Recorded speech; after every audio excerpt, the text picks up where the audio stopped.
Can we calm down about the SSRI stuff?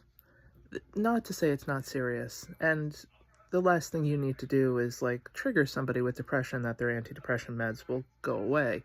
But let's just be honest about how this might shift out, because currently, ICE isn't doing so good with that whole mass deportation thing. It seems a lot of people just don't answer the door, and the media has done several ride-alongs with ICE, and they've gotten nobody. Almost like we're not going willingly. So for RFK Jr.'s plan to work out, and remind me again, what's the last thing that he did that worked out? Let's say they actually passed this thing, and let's say somehow we magically find it in the budget with all this saved money to build extra detainment camps, because the detainment camps for the undocumented clearly have to be separated from the depression ones, because otherwise how would the media have more than one opportunity to film things every day?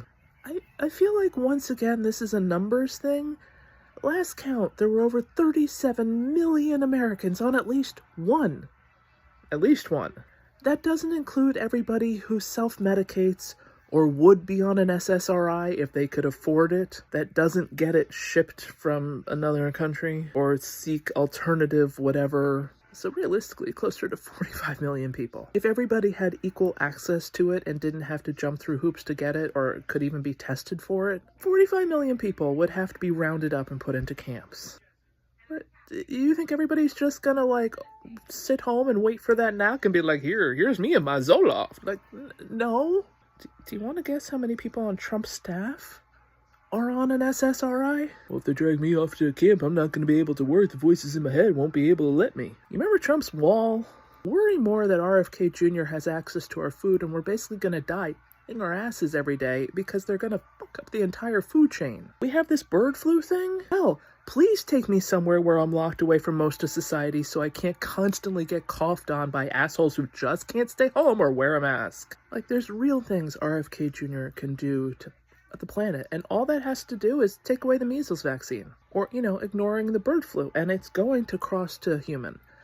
Think of the bird flu as lottery. You keep on playing the same numbers, but eventually your numbers come up and you win lotto. The bird flu is in the US, and it is constantly trying to get into somebody and merge and meld with flu or whatever else is in their body. And because we're the US and washing our hands is apparently something we just don't do because it's un-American, it is expected that we will have full-blown bird flu in the US by 2026. I say we're overachievers, and we're going to push that into late 2025 because America. So fucking busy trying to ignore a pandemic, we're going to go after people on antidepressants?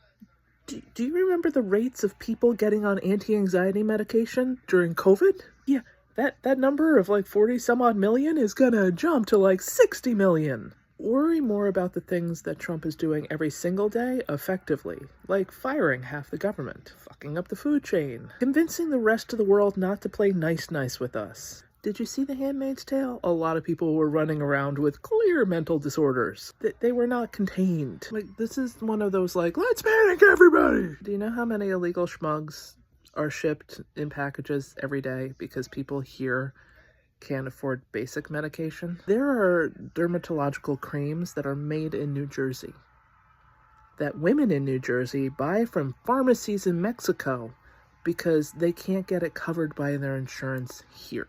Made in New Jersey, shipped to Mexico, bought from an online Mexican pharmacy, shipped back here, and it's cheaper than if you had it on your insurance. People will find a way around whatever hell regulations RFK Jr. comes up with. But seriously, worry more that RFK Jr. is just gonna, create absolute chaos in our food chain, and that your daily risk of food poisoning is gonna be greater than anything else. It won't matter whether or not you have an SSRI, there will be a shortage of Pepto and Imodium.